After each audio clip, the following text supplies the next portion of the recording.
Yes, bana, hii movie inaanza inamuonyesha bidada ambaye ni mtu mzima kidogo na inaonekana umri wake umekwenda akiwa kama ana hangover ya pombe. So anatoka sebuleni kwake na hajui kitu gani afanye, anabaki anashangaa na hajui sehemu gani aende. So anatoka pale sebuleni huko ukiwa anayumba yumba, na unafahamu pombe jinsi gani ambavyo inamuingia mtu anashindwa hata kutembea. So bidada anaamua kujikokota moja kwa moja mpaka chumbani, na kwa bahati mbaya anaingia chumba ambacho yupo kijana mmoja ambaye amelala, na bidada anayefungua mlango na kumkuta kijana huyo akiwa kitumbuazi na anakuwa anapata tamaa ya kufanya naye mapenzi.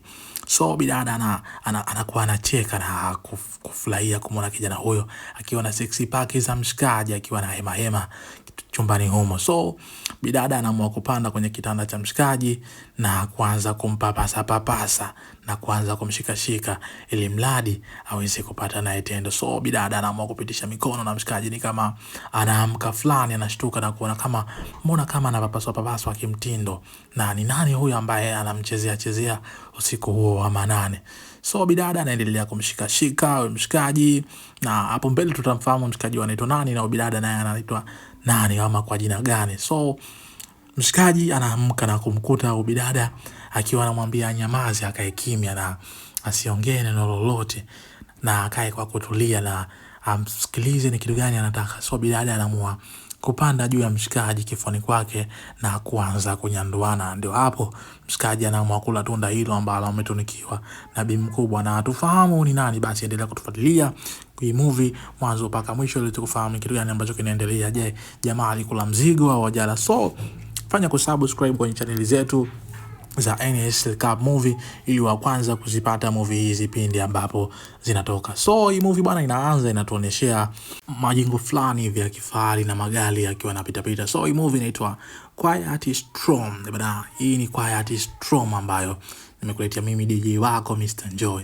So movie inaanza inamuonyeshea bidada anaenda kufungua mlango baada ya kusikia hodi nyingi sana nyumbani kwake, na inaonekana na furaha baada ya mpenzi wake kuingia ndani na kuanza kumkumbatia. Mshikaji huyo anaitwa Bill, pamoja na huyo ni mpenzi wake ambaye bidada tumemuona kwenye katika movie inaanza anaenda kumlala na kijana ambaye yuko ndani kwake. So bidada anaitwa Jane, ambaye huyu Bill ni bwana yake, amekuja kumtembelea nyumbani kwake na maboso akiwa mengi shata, jamaa akimwambia kwa amemisi na anatamani kuwa naye kwa siku ya leo, lakini bidada anamwambia hapana, hapa ni nyumbani kwangu na naishi na mtoto wangu na sio vizuri kufanya ndio katika nyumba hii. Jamaa anamwambia hata kama, lakini wewe ni mpenzi wangu, hebu angalia jinsi gani ambavyo umeumbika. Bidada anakuwa na goma, maana anajua tayari akishashikwa tu zile zinampanda, na kumaliza kwake si masaa mawili wala matatu, bali ni siku nzima yeye ndo anaweza kulizika. So mshikaji anakuwa na force mzigo kinamna fulani, lakini bidada anakuwa anaweka ngumu kwa namna fulani. Lakini upande wa pili huku tunamuona jamaa fulani, yeye jamaa ambako tumemuona kwenye episode ya kwanza pale ama sehemu ya kwanza, tumemuona ndo anaenda kubakwa na wale bidada. So jamaa tunamuona hapo, jamaa anaitwa Jonathan, yupo pamoja na bidada ambaye anaitwa Amy, wakati piga story military, na anaonekana huyo jamaa anamfundisha bidada kwenye hiyo shule ambayo inapatikana, na jamaa ni mfanya usafi katika hiyo shule ambayo anasoma bidada ambaye anaitwa Amy. Huyu ni mtoto wa bidada ambaye anaitwa Jenny. So watu hao wawili wakaendelea kupiga story, na bidada Amy akiwa anamshukuru Jonathan kwa jinsi ambavyo anampambania kwenye masomo yake, na licha jamaa kuwa ni mlinzi tu na ni mtu ambaye ana maisha magumu, maana jamaa kwenye hiyo shule ambayo anasoma bidada, jamaa ni mfanya usafi na ni mlinzi. Lakini the next day tunaona Billy akiwa na Jenny kwenye nyumba ya kama kawaida, nyumba ya Jenny. So Amy anaingia nyumbani kwao na anakuta watu wawili hao wakiwa wanakumbatiana na kumkumbatia mama yake na kumwambia kuwa leo amefurahi sana, maana amefaulu mitihani yake kwa kiwango cha juu sana. So Billy anakuwa anabaki anacheka na furaha, lakini bibi ya Jenny yeye anakuwa anampongeza mwanae kutokana na ufaulu ambao amefaulu. So Amy anamwomba mama yake kuwa kwa ufaulu wangu ambao nimefaulu na ulivyotaka, natumaini utaniletea zawadi, hivyo naomba uniletee zawadi yangu kama ambayo umenipromise. So Jenny anamwambia mwanae kuwa usijali, hilo ni jukumu langu kama mzazi wako, so inabidi uende ukatulie ndani na usubiri zawadi yako itakapokuja. So watu wawili hawa ni watu ambao muda wote wanashikana, wanatiana mihemko, na jamaa muda wote ni mtu ambaye anautaka upige. So wanaamua kuondoka zao. So wanatoka kwa zao kwenda kwenye gari na kupiga story mbili tatu kama wapenzi, na bidada anapokea simu ya rafiki yake na kumuulizia kuwa mbona mpaka sasa hajafika, lakini bidada anajibu kuwa amechelewa maana alikuwa na Beli ambaye ni mpenzi wake, hivyo anaomba samahani sana maana leo ilikuwa ni siku yake yenye furaha sana, maana amepata penzi tamu pamoja na mtoto wake, amefaulu mitihani yake, amepata wastani mzuri sana wa masomo, hivyo ni siku yake ya furaha sana. Hivyo anaomba msamaha rafiki yake kwa kitu ambacho kimetokea kwa yeye kuchelewa. So the next day rafiki yake na Jenny ama anaitwa Malia anakuja kumtembelea nyumbani kwake. Na baada ya hapo sasa Amy anatoka na mama yake Jenny kwenda kwenye matembezi, lakini anamuona mwana Amy anasalimiana na kijana ambaye ni Jonathan na kumuuliza huyo ni nani, anamwambia huyo ndio mtu ambaye amenisaidia mimi mpaka kuweza kufaulu kwenye mitihani yangu. So ni mtu ambaye namu appreciate sana. Bidada anamwambia tabia gani ambayo umeanza kuanza kusalimiana na wanaume barabarani? Unanionyesha nini mimi mamako? Anamwambia hapana, mimi bila yeye nisingefika hapa, na ni mtu ambaye ananipambania kwa kiasi kikubwa sana kwenye masomo yangu. So unapofurahia pia inabidi ufurahie na yeye kwa kuwa anajitoa sana kwenye sehemu ya maisha yangu ya masomo. Hivyo unapaswa kuheshimu hilo kama mama yangu kwa huyu kijana. So siku inafika bwana, siku nyingine bidada yake anafanya kazi zake za kazini akiwa zake nyumbani, na mwana Amy anafungua mlango na kuingia chumbani kwa mama yake, na akamwambia kuwa anahitaji mazungumzo na yeye, hivyo anaomba ongee. Mama yake anamwambia sawa, weka hapo begi lako na uje tuzungumze, sijajua leo unataka nini, maana na kujua wewe mwanangu jinsi gani ambavyo unadeka na sijui kitu gani ambacho kimekuleta katika chumba changu. Mama anamwambia hivi, unakumbuka nishawahi kukuambia kuwa ni rafiki yangu anaitwa Jonathan na nimfanya usafi katika shule yetu? Akamwambia ndio nakumbuka, na ulishawahi kuniambia kuwa ni mtu ambaye amekupambania sana kwenye masomo yako mpaka umeweza kufaulu. Sasa mama yake akamwambia kuwa ndio, mimi yule ni mtu ambaye ananisaidia, lakini natamani aweze kuja kuishi na kwetu maana ana mazingira magumu sana. So bidada akakataa, na ndo tunaona hapa huyu mtoto ambaye ni Amy akawa amenuna sana, yani hataki kusikiliza la mtu yoyote na kukataa hata kuongeleshana na mama yake. Mama yake anamwambia uondoke uende shule, anakuwa anamnunia, na mpaka kwenye usafiri wa gari yao bidada hataki kuongeleshana na mama yake kutokana na kitendo cha mama yake kukataa Jonathan kuja kwenye nyumba ya kwao, maana Jonathan ana mazingira magumu sana kule. So bidada akaja kumwambia kwa mama yake kuwa aweze kuishi na mama yake. Anamwambia kweli ndio kitu ambacho kinakufanya unaona unanunia mama kwa sababu ya mtu ambaye ni mtu baki? Anamwambia hapana, yule ni mtu ambaye ananisaidia. So bibi Jane akaja kuomba ushauri kwa rafiki yake Maria na kumwambia kuwa Amy ameniomba nije tuishi na mtu humu ndani ambaye anamsaidia sana Mars, na ni mwanaume na ananofia maana yule ni mtoto wa kike. Hivyo nina hofu sana kwa mwanangu kitendo ambacho anaendelea nacho, na sidhani kama ni kitu kizuri kumkubalia aweze kuishi na mwanaume humu ndani, anaweza kumfanya kuwa mwanaume wake. Hiyo nina hofu sana. Hebu nishauri rafiki yangu. Rafiki anamwambia hapana, huwezi jua kuwa mtu huyo ni mbaya na usijaji kitabu kabla hujakisoma. So wewe msikilize mwanao, na akija utamwangalia, na itabidi useti CCTV kamera ili kuweza kufahamu maendeleo ya mwanao ndani. Lakini kama ni kijana ambaye amesema siku zote anamsaidia, hawezi kuwa mbaya. So rafiki yake akamshauri hivyo kuwa amchukue kijana, na tunaona siku nyingine ambayo ndio Jonathan anakaribishwa humu ndani, na akiambiwa kuwa karibie sana humu ndani na ajisikie kuwa kama yupo kwao, na Jonathan anaonekana anafurahi na kuingia na kuona mazingira mle ndani ni mazuri sana. So Amy anamkaribisha Jonathan kwenye mjengo wao, na Jonathan anabaki anabunga tu aelewe kitu gani afanye, maana nyumba ambayo yeye ni mgeni. So anaingia, anaonyeshwa chumba chake, ni chumba gani ambacho yeye atakaa, na anaonyeshwa room bedding yake, anaonyeshwa getu lake la kimtindo ambalo ataishi, na Amy akionekana ni mtu ambaye anafuraha sana baada ya kuhamia kwa Jonathan kwenye nyumba yao. So mama anamwambia kuwa utakaa hapa na utafanya vikazi vidogo vidogo na nikuhakikishia kuwa nitakulipa, lakini Jonathan anamwambia hapana mama, usinilipe, mimi kukaa hapa kwangu tu inatosha, na usihofu, mimi nitafanya kazi kama nyumbani na hauna haja ya kunilipa, maana mimi kunihifadhi tu kwangu hapa ni kitu kikubwa sana. Anamwambia hapana, wewe unajua ni kijana na una familia yako, hivyo unapaswa kupata kitu chochote kile ambacho kitaweza kukuwezesha wewe kufanya manunuzi na kuihudumia familia yako. So Jonathan anamshukuru sana Amy kwa kumpambania mpaka kupata sehemu ya kuishi, maana hakuwa na sehemu maalum ya kuishi. Alikuwa analala kwenye madarasa ambayo walikuwa wanasoma kina Amy. So kwake mpaka kupata chumba kwake ni hatua kubwa sana. So baadaye wakapata dina na siku nyingine ikaingia, na Jonathan ni mtu ambaye alikuwa anajituma sana, anajiongeza, anafanya usafi kwenye magari ya Jenny, anafanya usafi mbalimbali. So Jenny akamwambia, kwa wewe hapa kwangu sio mfanya kazi, hivyo inabidi ujipumzishe, na sio kila kazi lazima ufanye. Hivyo usifanye kazi sana, maana wewe kwangu sio mfanya kazi, wewe ni kijana ambaye umejitolea kwa mwanangu, hivyo na mimi nimeamua nijitolee kwa wewe. So sio kila kazi lazima ufanye. So Jonathan akamuelewa na akamwambia, mama, nimekuelewa na mimi nafanya kazi pia kama kujitolea kwa kitu ambacho umenifanyia, kunihifadhi kwenye nyumba yako.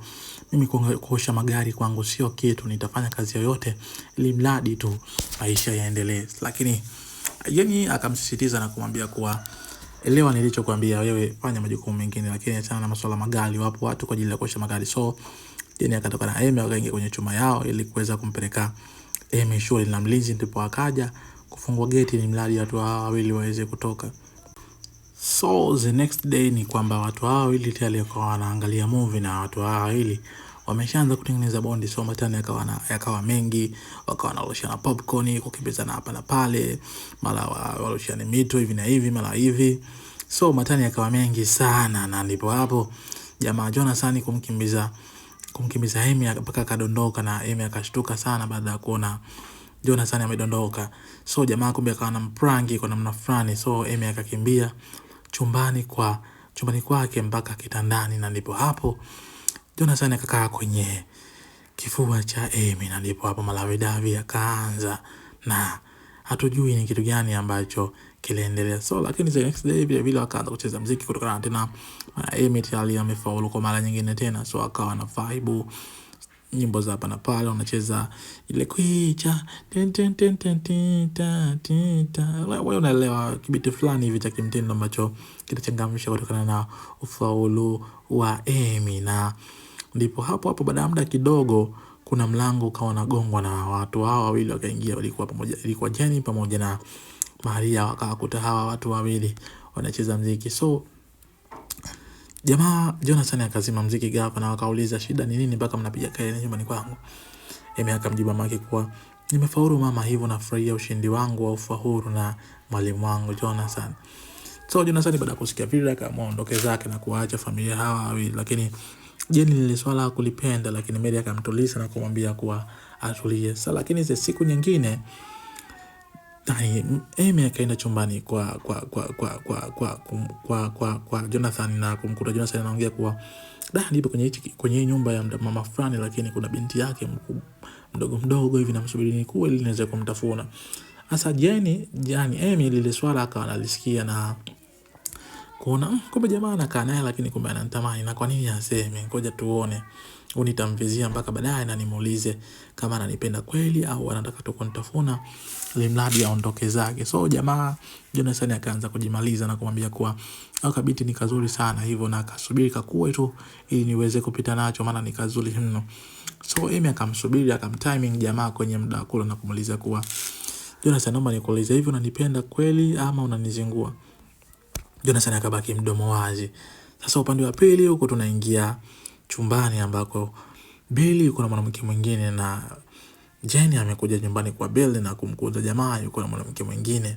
Na Billy akaanza kujitetea kwa, huyu sio mtu wangu, jana nililewa akanichukua akanileta nyumbani, na shangaa nipo naye kitandani, hivyo mimi sio mtu wangu, na shangaa nipo naye tu hapa, naomba unisamehe Jenny, mimi nakupenda sana wewe na huyu sio chaguo langu. Lakini Jenny hakumwelewa kwa design yoyote na kumwambia kwa wewe ni msaliti na unajifanya unanipenda, kumbe kwangu unataka ngono tu na sikuhitaji tena kwenye maisha yangu, hivyo naomba uondoke. Jamaa akambadilikia yule demu ambaye alikuwa naye na kumwambia kuwa, unaona ni mtu wangu, na kwa nini unabishana mbele yangu? Nini maana yako? Lengo langu tu niharibie mapenzi yangu na mwanamke wangu. So gomvi ukawa mkubwa sana, wakaanza kubishana, kutupiana maneno. Lakini mwisho wa siku nikawa wamefumaniwa na hawana la kufanya, na Jenny akawa anauliza kwa nyumbani huko, machozi yanamtiririka, hajui kitu gani afanye, mawazo yako mengi kichwani, hajui kipi kifanyike. Na alivyorudi nyumbani Jonathan akamkumbusha mama, kumbe mama, unakumbuka uliniahidi kunipatia mshahara, hivyo nina shida nao niweze kutumia nyumbani fedha, maana wanahitaji nao, hivyo naomba unisaidie kama itawezekana. So jamaa nani Jeni akapiga simu kwa mhasibu wake na kumwambia kuwa atamtumia pesa mtu fulani ambaye atamtumia namba zake. So Jonathan akanajelezea, lakini Jeni alichofanya akachukua simu na kumpatia Jonathan aandike account namba yake ili mradi pesa iweze kusoma, na ndipo Jonathan akapokea simu na kuandika namba yake ili mradi mpunga uweze kuingia kwenye simu yake. Na hapo ndipo Jeni akatuma muamala, na jamaa baada muda kidogo akasikia SMS imeingia na kukuta ametumiwa naira 100,000, na kwa mara ya kwanza mshikaji anapata pesa nyingi kwenye maisha yake na hakuwahi kuishika hapo kabla. So kwake inakuwa sherehe kwa namna fulani, na anapiga kelele na kumwambia kwa mama umepoa, mama usifie, mama pesa umeupiga mwingi hivi na hivi na hivi. Unajua tena kuna namna fulani, kuna uchawa fulani ambao anaufanya. So jamaa kwa kushangilia akaenda kwenye begi lake, alishawahi kupaga wine na bidada Emerson anaichukua wine ili hadi kushangilia ushindi wake. Sasa the next day ni kwamba Billy amekuja nyumbani kwa Jenny na kumwambia kuwa mimi bado nakuhitaji na wewe utakuwa wangu na siwezi kukuacha. Lakini Jonathan anaingia hapo Sebreni na kumwambia kuwa kwa nini unamfanyia hivi madamu wangu? Jamaa anamwambia kuwa mara ghafla hivi tayari ushapata mtu, kwa hiyo ulikuwa unipende, haiwezekani kwa muda mfupi sana ushapata mahusiano. Lakini Jenny naye anaingizia maneno hapo na kumwambia kuwa ndio nimepata mtu, lakini Jonathan anaendelea kumwambia jamaa kuwa ondoka na usirudi tena hapa ndani. Lakini Jenny anamshukuru na kumwambia kuwa asante sana, na Jonathan anamwambia kuwa usijali.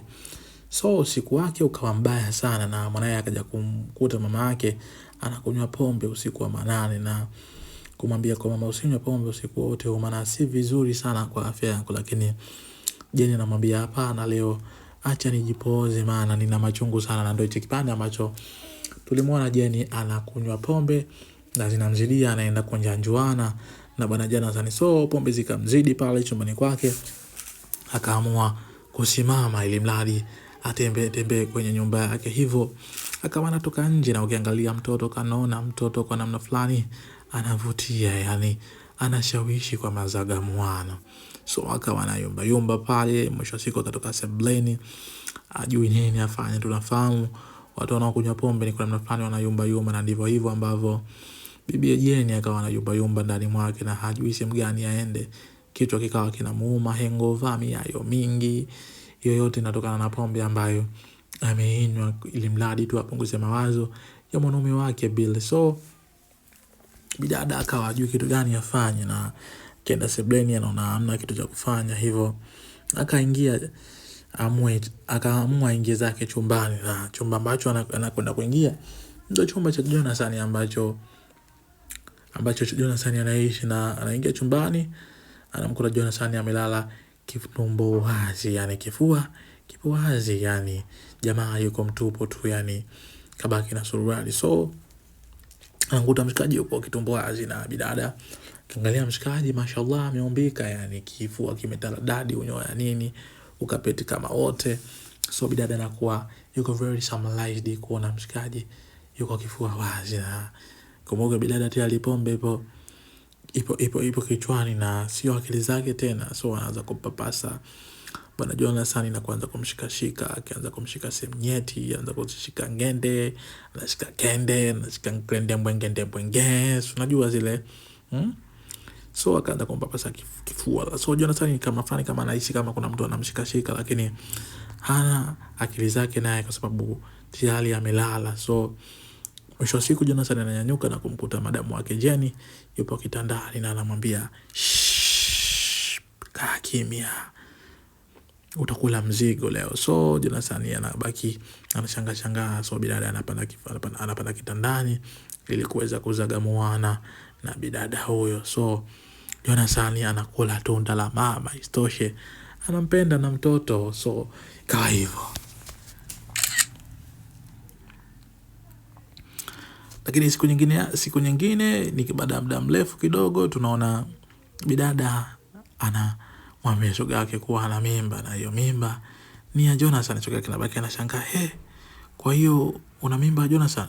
Sasa ile siku ambayo anaongea ni kwamba Amy alikuwa ameyasikia yale maneno, maana alikuwa mlangoni na Amy anakuja kumwashia moto mama yake kuwa haiwezekani, nimekuletea mtu mundani mradi uje utembee naye. So mama yake akabaki hakawaana la kusema, lakini Amy ilo sala likawa limemuuma sana kwenye moyo wake baada ya kuona mama yake ameweza kutembea na mtu ambaye anampenda kwenye maisha yake, na kwake akaona hili sawa sawa, na akamwambia mama yake kuwa kama sitakusamehe kwenye maisha yangu kwa kitendo ambacho umekifanya cha wewe kutembea na mwanaume ambaye ninampenda na unajua huyo mtu mimi nina ukaribu naye, na hili swala sitalifumbia macho na sijapenda kwa kiasi kikubwa sana kwa kitu ambacho umekifanya. So Jenny akabaki kumwomba msamaha mwanae, lakini mtoto akawa ameshikilia ngumu, yani hataki kabisa kuelewa la mwazini wala la nadi swala kwa kitendo cha mamake kukifanya, kutembea na huyo kijana ambaye anaitwa Jonathan ambaye amemleta yeye kwenye nyumba yao. Lakini bahati mbaya au nzuri ni kwamba Jonathan naye akawa anapita maeneo hayo, so akawa anasikia yale mazungumzo na kugundua kuwa baada kwamba mama huyo bidada tayari ana mimba.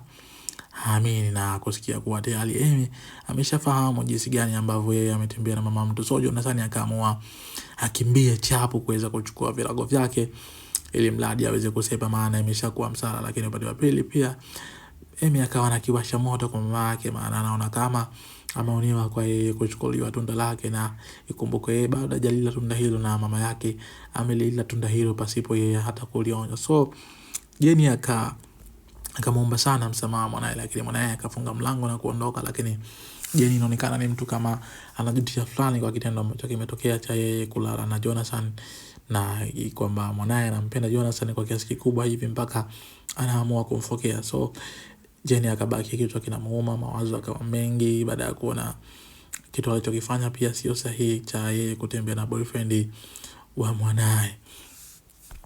Lakini upande wa pili huku Jonathan akakimbia ndani chap kuweza kuchukua nguo zake ili mradi aweze kuamsha, maana akaona tayari ushakuwa msala mzito sana. So akapaki virago vyake ili mradi kuweza kusepa, kuweza kuepukana na ili janga ambalo limetokea.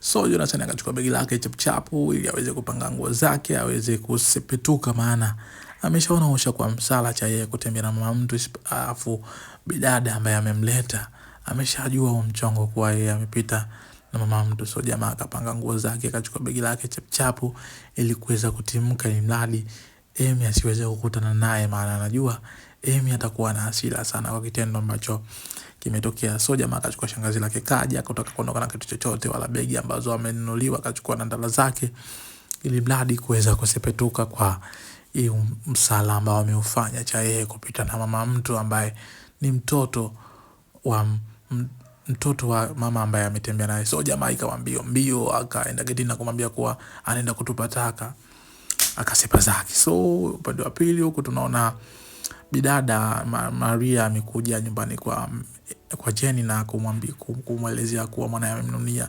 So Maria akachukua hatua ya kwenda kumwongelesha Amy kuwa kumwambia mama yake kuwa mama yake hakujua kama wana mahusiano na zilikuwa ni pombe na makosa si yake, hivyo amsamehe mama yake na wafanye yajayo, maana wao ni watu ambao tayari wapo kwenye sehemu moja ya maisha. So baada ya miaka kadhaa ni kwamba Jonathan akarudi na tayari bidada Jenny mimba ishakuwa kubwa, na Amy ndo alimpokea na kuanza kumgombeza kwa umefuata nini nyumbani kwetu. Lakini baadaye Jonathan akapata time ya kuongea na Jenny na kumwambia kuwa nataka niishi na wewe na uwe sema maisha yangu na tulee mtoto wetu. Lakini mwisho wa siku Jenny akachomoa akamwambia hapana, wewe utalea tu mwanangu na mimi sina hisia zozote na wewe, hivyo utabaki tu kama mzazi mwenzangu na hakuna kitu chochote ambacho kinaweza kuendelea na hilo swala.